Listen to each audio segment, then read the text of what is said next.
Okay, for the graphing piecewise functions worksheet, what you have been given is on the beginning, you have two equations and it gives some restrictions for it.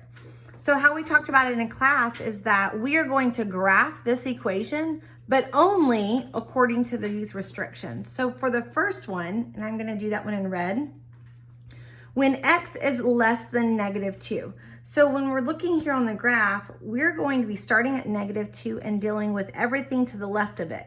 So this entire graph, this line here, will never cross the -2, x equals -2 line. So if we were to maybe put like a little fake plane down there, it's going to be limited to everything left or less than -2. It also is not going to include -2. So where it hits at the -2, that's going to be an open circle. Remember we talked about it as an open circle for less than but not equal to. So I'm gonna look at this and say, okay, my y-intercept is 4. So initially I've got up here, I've got 4.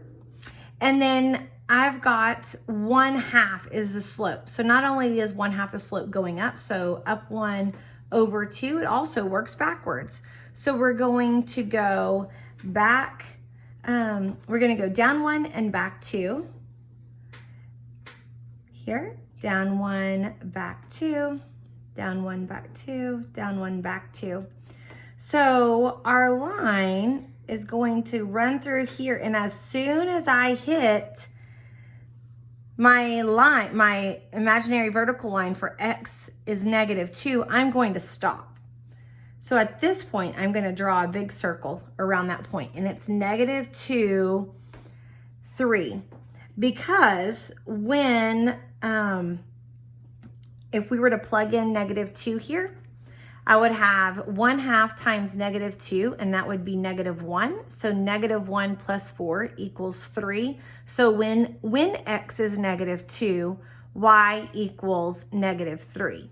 Y equals 3. Sorry. So we know that that point is appropriate when x is -2, y equals 3. It's just not included in that line. So we're going to make a circle. So that's, if you do it, I say do it in pencil first so that you can erase your other marks. But for the first portion, you're going to have a line that should look like that. And technically we put an arrow at the end of them, meaning that it goes off into infinity. So the next one, I've got our blue line.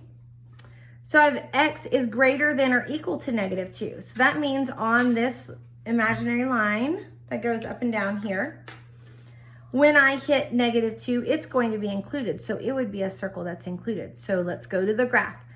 The y-intercept is -3. So I'm going to go right here to -3. That's where it crosses the y-axis. My slope is 3. So I'm going to go up 3 over 1, up 3 over 1. That also means I can go down 3, back 1, down 3, and back 1. And I'm going to draw my line through these.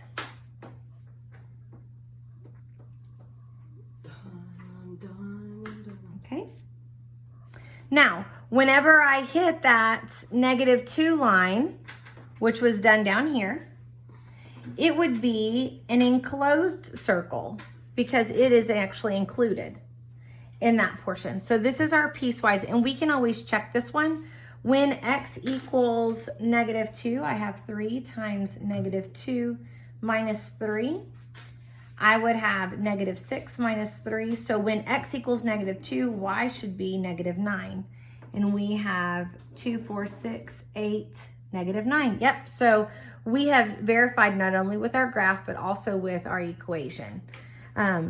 So these lines, when you're graphing the line initially, it would go all the way through. Our piecewise means that we are controlling the area that we see. So for the red line, we are